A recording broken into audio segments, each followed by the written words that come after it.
Welcome back, everybody. We have a bunch of wind, so I stepped in the woods here to try to get a little bit better audio. But what we're going to do today is give you guys a quick tutorial video on your natural point of aim, why it's important, and how to find it. So that's basically the idea of today's video that I literally just came up with about 30 seconds ago. So what we're going to do is take you out there on the range. There's a bunch of wind. We have a couple targets. One's down at 220, the other one's down at 470. We have a pretty accurate rifle, pretty decent scope. We should be able to get some hits with the ammo we're using today. It's 69 grain Freedom Munitions. But what I want to do is show you guys why it's important. So here is why it's important. I can tell you that now while we're in the woods. Your natural point of aim is going to be when you're laying down in the prone.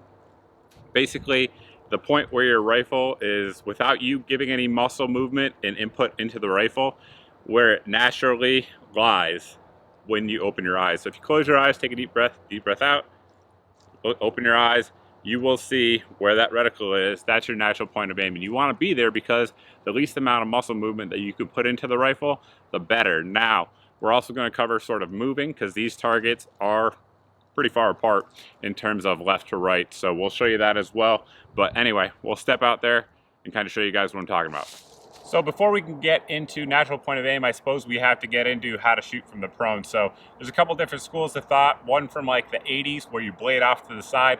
I'm not a big fan of that. I'm a big fan of getting in line with your target. So just off to your right as you're looking at me is our first target. And basically I'm gonna get down behind the rifle, in line with that, with my body. And then we're gonna pick up our rifle. Of course, if you have the rifle in your hands, you can do it that way as well. So you come into it like so, point the rifle at the target. Then we're just gonna pop down with our legs out as far as possible. That's comfortable anyway. And the reason for that is it's just gonna give you more stability. We wanna have our heels not up in the air. We wanna have them down. No need to expose any more of yourself than you need to. Even if it's just a hunting situation, it still gives you more stability to have your heels on the ground. And at this point, just as I look over my rifle, it's in line with the target, right? So I'm not looking through the optic or anything like that, but we should be pretty darn close. So what I'm gonna do now at this point is take up my firing position. So we had a big bump in the ground that was gonna give us some issues. So I'm just moving back a little bit. Again, take up our firing position. I haven't looked through the scope yet at all. Now what I'm gonna do is take a look through.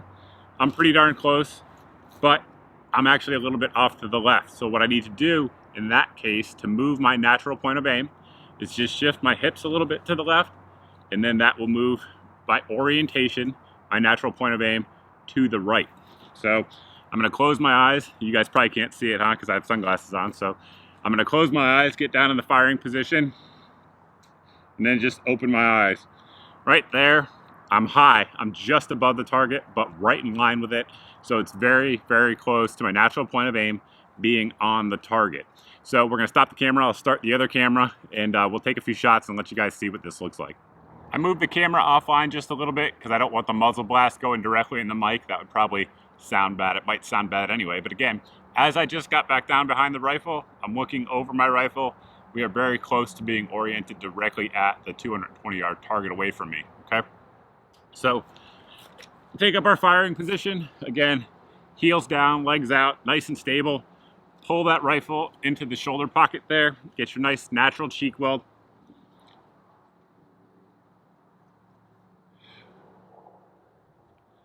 And I'm just off to the right of it this time. So we're gonna switch over a little bit to the right. And that's gonna drive the point of aim a little bit to the left.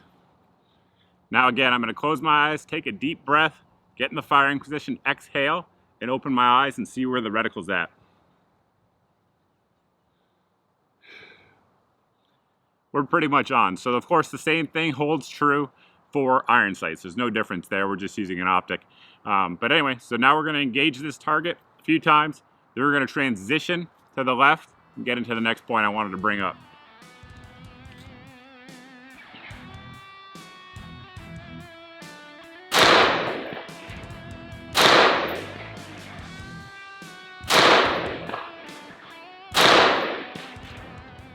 All right, so we have an 18-inch BCM barrel in there. Pretty easy stuff here at 220 yards with a 1:8 scope from primary arms, so not a big deal. Now, to transition, what you don't want to do and what you see a lot of people do if you go to the range is just, now I'm on target with the 220 yarder. and just do that. You don't want to do that. Why? Because your natural point of aim isn't in line with the target now, so you're having to give muscle input to the rifle, and you want to minimize that as much as possible. The more input you give, the more shaky everything gets, the less stable you are. So what you want to do, again, we're transitioning to the left, we're going to shift my hips to the right, okay? It's going to come up, shift your hips, take a look, see where you're at. I'm still a little bit to the right of that target. Shift them to the right again.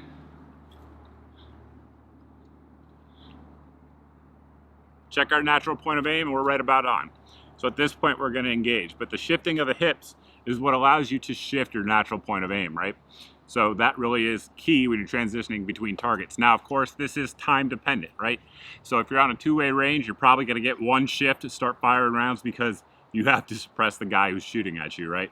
On a target range, you know, when time's not of essence, definitely take your time. If you need to make small adjustments with your hips, an inch here, an inch there, do it. It will help you be more stable and increase your chances of getting some hits. So we'll see how we do here on this target that's a little bit longer down range with the wind going and whatever other excuse I can make up. So we'll see if we can ring some of them.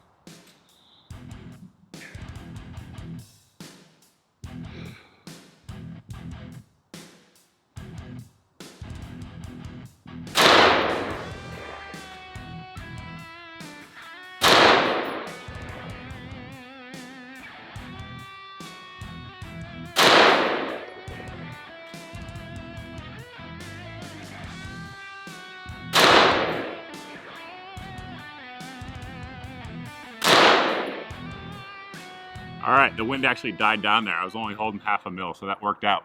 Anyway, that is the concept, guys. That is natural point of aim, how to find it, why it's important, and basically how to find it when transitioning as well. Hopefully, the video didn't bore you guys too much. Hopefully, some of you guys learned something. Those of you guys that already know what you're doing, if you see anything I'm doing wrong, feel free to let me know. I'll take it into account.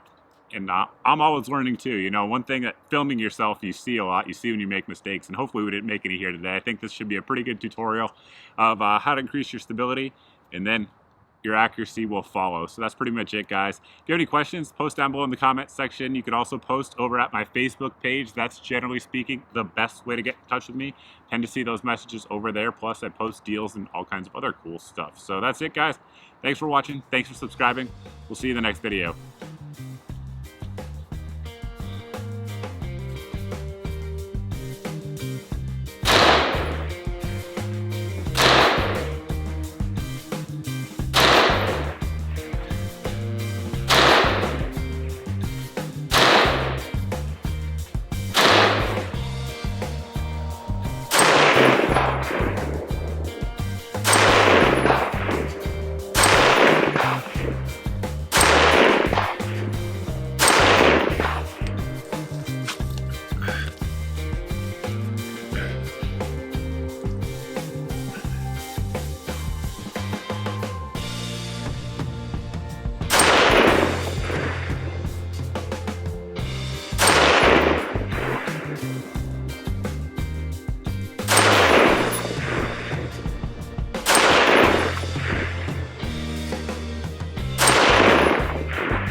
Not too shabby.